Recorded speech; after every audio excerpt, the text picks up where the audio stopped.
আসুন আজকে আপনাদেরকে একটা জিনিস দেখাই। কেউ যদি হংকংটাকে যদি সামান্য 2টা মিনিটের মধ্যে যদি দেখতে চান, তাহলে আমি আপনাকে দেখাচ্ছি পুরাতন হংকং কেমন ছিল আসলে।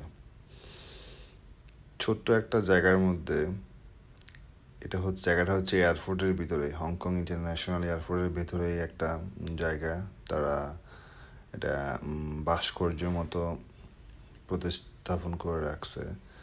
দেখেন পুরাতন হংকংটা কেমন ছিল।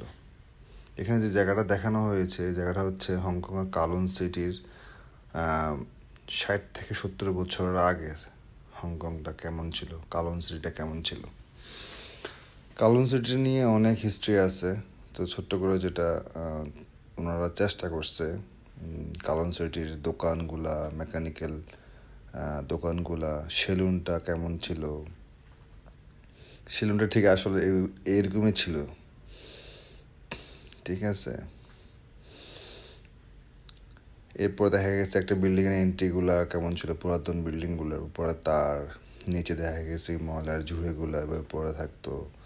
মানে পুরাতন যে বিষয়গুলো আর কি ওনারা ট্রাই করছে দেওয়ার জন্য। রেস্টুরেন্ট কেমন ছিল, রেস্টুরেন্টের আউটলুকিংটা কেমন, ঠিক আছে। বাইরে বসে খাবার জায়গা, ক্যাশিয়ার, পিছনে সিগারেট বক্স, ভেতরে হচ্ছে আপনার রান্নাবান্না অথবা কিচেনটা ভিতরে, ঠিক আছে।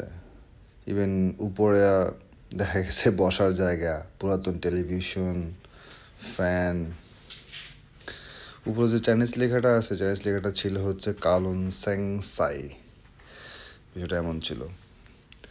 আর এই জিনিসটা পুরোটাই বিষয়টাই হচ্ছে আসলে ওনারা হ্যান্ডমেড।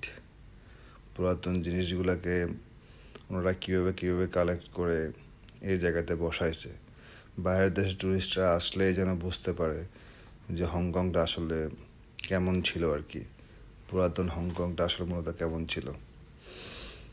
এটা জিনিসটা অসাধারণ, আসলে অনেক সুন্দর, ভাল লাগছে।